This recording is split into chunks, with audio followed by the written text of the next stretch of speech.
नमस्कार दोस्तों, जूही स्टोरी में आप सभी का स्वागत है। आज की कहानी है सन्नाटा। मालती जोशी जी द्वारा लिखी हुई कहानी है। तो चलिए कहानी की शुरुआत करते हैं।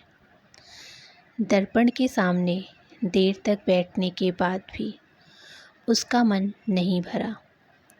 मेकअप की हल्की सी परत एक जादू सा कर गई थी और वह अपने ही प्रतिबिंब पर मुग्ध हुई जा रही थी। कौन कहेगा कि वह 50 को छू रही है। सका कुछ भी तो नहीं बदला है। उम्र के साथ चेहरा थोड़ा भर गया। बालों में इक्का दुक्का रुपहले तार झलमला रहे हैं। पर इन बातों ने तो उसके सौंदर्य को गरिमा प्रदान की है। अब तो सारा दिन जैसे भागम भाग में बीतता है। बिंदी लगाने भर को वह आईने में झांक पाती है। नहीं तो एक समय वह भी था जब वह घंटों आईने के सामने बैठकर निहारा करती थी। उन दिनों कॉलेज भर में उसके रूप के चर्चे थे। इसी रूप चाल ने तो गिरीश को बांधा था। इसी के बल पर तो वह बिना किसी दान दहेज के इतने बड़े घर में आ गई थी।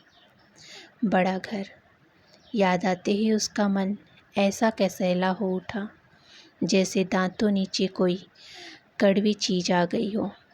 बीते दिनों की स्मृतियों ने कोई मधुर रंगिनी नहीं छेड़ी, बल्कि मन में एक टीस सी उठी। वह एक झटके के साथ उठी और कपड़ों की अलमारी के सामने जाकर खड़ी हो गई। बेकार की बातों से वह इस समय अपना अच्छा भला मूड बिगाड़ना नहीं चाहती थी। साड़ी का चुनाव वाकई एक समस्या थी। अपनी रोज़मर्रा की साड़ियों की ओर तो उसने झांका भी नहीं। साल दर साल उन्हें ही पहनते वह उब चुकी थी। कुछ साड़ियाँ जो समारोहों के लिए खरीदी गई थी, पर हर कपड़ा हर मौके पर खिलता थोड़े ही है। साड़ी ऐसी हो जो अवसर विशेष के अनुकूल हो और उसी की सौम्य सोबर इमेज भी बनाए रखे।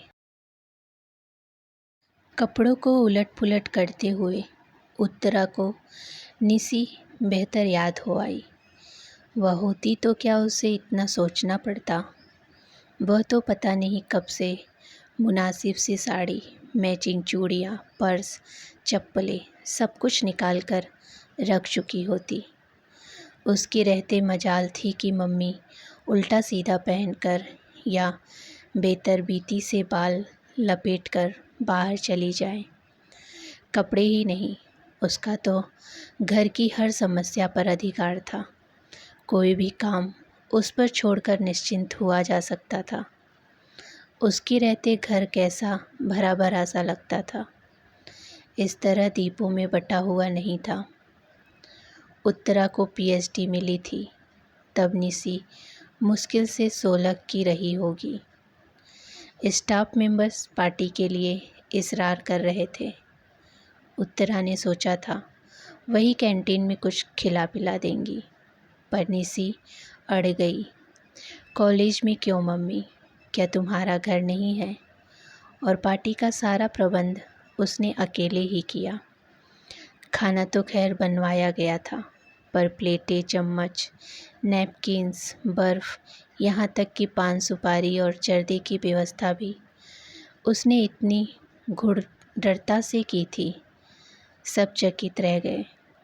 लोग अब फिर पार्टी मांग रहे हैं, पर अब उत्तरा की हिम्मत टूट गई। यूँ कहने को तो घर में आंसू भी है, पर आंसू? उसने आवाज़ दी, पर जैसा ही कि वह जानती थी कि कोई जवाब नहीं आया। आजकल तो वह बस अपने पापा के आसपास ही मंडराया करती है। निसी भी थी तो आंसू उसके साथ लगी रहती थी। उसकी शादी क्या हुई, दोनों ही लड़कियां हाथ से निकल गई। आंसू, इस बार आवाज़ थोड़ी ऊंची थी और तक्ल भी। क्या है मम्मी? मूर्तिमान बेचारी बनकर आंसू सामने आकर खड़ी हो गई। उसके लहजे से उत्तरा का पारा चढ़ गया। वह भूल सी गई कि क्यों बुलाया था। रूखे स्वर में पूछा, तुम अभी तक तैयार नहीं हुई, चलना नहीं है क्या? कहाँ? ओह, आज आपका फंक्शन है ना? सॉरी मम्मी, मेरा जाना नहीं हो सकेगा। क्यों? पापा को बुखार है। कोई नई बात है? नई ना सही, पर ऐसी स्थिति में उन्हें अकेला तो छोड़कर जाया नहीं जा सकता। 2 घंटे महादेव उनके पास बैठ सकता है। सो तो है, पर मम्मी वहाँ सारी साहित्यिक बातें होंगी, मेरी समझ में तो कुछ आएगा नहीं, वैसे ही बोर हो जाऊंगी। ठीक है, उत्तना ने विषय समाप्त करते हुए कहा। आंसू जैसे प्रतीक्षा ही कर रही थी, तुरंत पलटकर चल दी। उत्तरा देर तक उसे देखती रही। इन दिनों वह एकदम अपनी माँ की प्रतिकृति सी बनती जा रही है, पर मन से कितनी दूर फेंक गई है। इसके विपरीत निशी एकदम अपने पापा पर गई है, पर बचपन से ही वह मम्मी की बेटी रही है। पिछले दिनों से तो वह बेटी से भी ज़्यादा सखी बन गई थी। कोई भी बात उससे निसंकोच कहकर वह हल्का हो लेती थी। निशी बड़ी बहन की तरह से संतावना देती, धीरज बांधती, कभी कभी तो उसका पक्ष लेकर पापा से भी भिड़ जाती थी। शादी होते ही लड़कियां कितना बदल जाती हैं, सारी माया ममता पता नहीं कहाँ खो जाती है। अब तो बस निखिल और मंटू, निशी की दुनिया इन दोनों में सिमट कर रह गई है। मम्मी दोबारा अपनी बेचारी जताते हुए आंसू सामने खड़ी हो गई थी। वे लोग आ गए हैं। अरे 4 बज गए क्या? उसने चौंक कर घड़ी देखी। आंसू उन्हें बिठाओ, पानी वानी पिलाओ, मैं बस आ ही रही हूँ। अपने को आखिरी बार आईने में देखने के लिए वह मुड़ी तो उसमें निशी का खिंचा खिंचा सा चेहरा ही परिलक्षित हुआ। उत्तरा जल भूनकर रह गई। मेरे मेहमानों को 1 गिलास पानी पिलाने में इसका जान जाती है। पापा के लिए हर आधा घंटा बाद चाय बनाते समय इसके हाथ नहीं थकते। वह बुदबुदाई, पर सारा गुस्सा भीतर ही भीतर पी गई। इस समय वो अपना मन एकदम प्रसन्न रखना चाहती थी। हेलो एवरीबॉडी, उसने बड़े खुशनुमा अंदाज में कहते हुए हॉल में प्रवेश किया, पर वहाँ सतीश मेहता अकेला बैठा अखबार पढ़ रहा था। सामने ट्रे में पानी से भरा गिलास अनछुआ रखा था। चलो, उसने कहा। बाय ऑल मीन्स मैडम, कहते हुए वह खड़ा हो गया, पर एकदम ठिठक गया। अंकल नहीं चलेंगे? दरवाजे तक पहुंच गई थी उत्तरा, पर देखा कि सतीश अभी वहीं खड़ा है। नहीं, अंकल नहीं चलेंगे, उनकी तबीयत ठीक नहीं है, स्वर को यथासाध्य तख्ल बनाते हुए उसने कहा। और आंसू जी? सतीश ने हष्ट-पुष्ट किंतु उत्सुक स्वर में पूछा। नहीं, वह कैसे आ सकती है? उनके पास भी तो कोई चाहिए। वैसे तो मेरा जाना भी मुश्किल ही था, पर अब तुम लोग ने इतना बड़ा आयोजन रखा है। और यह कहते हुए वह खटाखट सीढ़ियाँ उतरकर गाड़ी के पास जाकर खड़ी हो गई। मेहता को मजबूरन साथ आना ही पड़ा, पर उसके लिए दरवाज़ा खोलते हुए, अपनी सीट पर बैठते हुए और गाड़ी स्टार्ट करते हुए उसकी आंखें बराबर बंद दरवाजे पर, खिड़कियों के पर्दों पर लगी रही, पर उन्हें निराशा ही हाथ लगी। बेचारा सतीश, उत्तरा को उस पर दया हो आई। बेचारा जान छिड़कता है आंसू पर वह लड़की है कि 1 मिनट पापा को आंखों की ओट नहीं करना चाहती। साथ नहीं आई न सही, पर गुड लक कहने दरवाजे तक तो आ ही सकती थी। गुस्सा तो उसकी पापा पर आता है। ऐसे नाजुक मिजाज है कि हर पल किसी का आंचल थामे रहना चाहते हैं। 5 बहनों में अकेले भाई है। खूब लाड प्यार पाया है। अम्मा जी ने तो एकदम आँख की पुतली की तरह सहेजा है उन्हें। तभी तो यथार्थ की धरती पर पैर रखते ही उनका दम फूल जाता है। जिस बीमारी का आंसू इतना हवा बना रही है, उसकी नब्ज निसी ने खूब पकड़ ली थी। कुछ नहीं मम्मी, यह सब जॉब सीकनेस है, जिम्मेदारियों से भागने के बहाने हैं। उन्हें सारी झंझटों से मुक्ति दे दीजिए, फिर देखिए उन्हें कुछ नहीं होगा। बात एकदम सही थी, चाहे बिजली का बिल भरना हो या हाउस टैक्स, बच्चों का एडमिशन करवाना हो या खेत से गेहूं लदवाना हो। गिरीश को कल्पना से ही बुखार होने लगता है। बुखार ना आता तो पीठ अकड़ जाती या सिर दर्द से फटने लगता।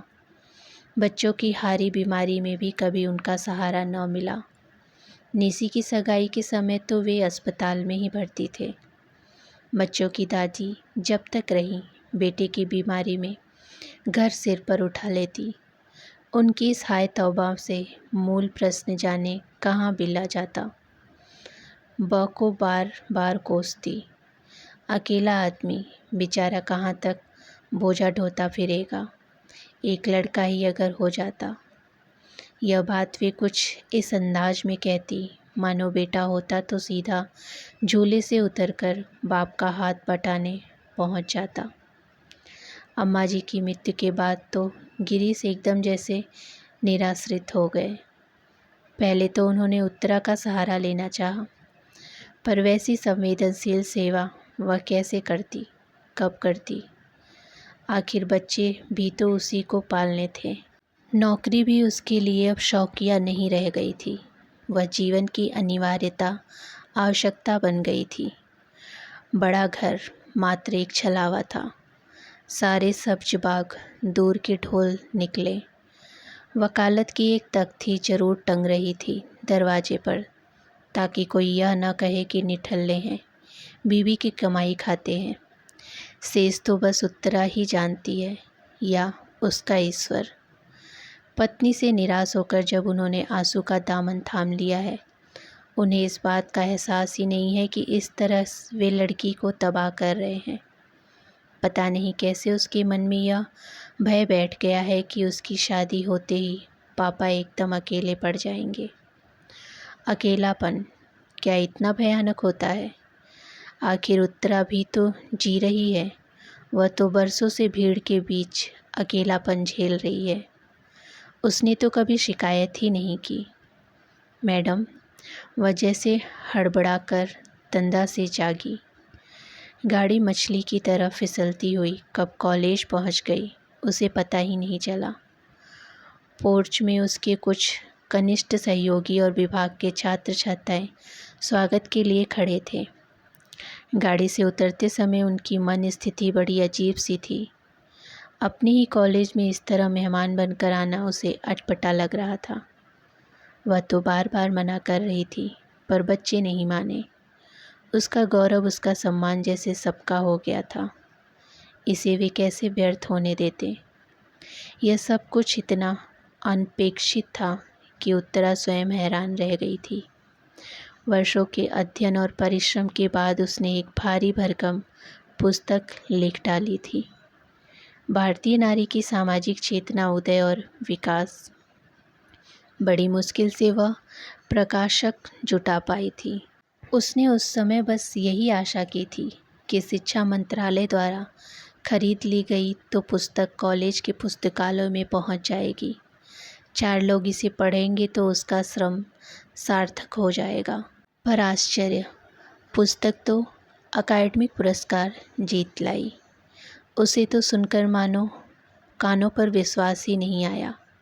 उसके छात्र जगत में तो आनंद की लहर दौड़ गई थी। पुरस्कार समारोह तो राजधानी में अगले महीने होना था, पर उन लोगों ने कॉलेज में उससे पहले ही एक सम्मान समारोह आयोजित कर डाला।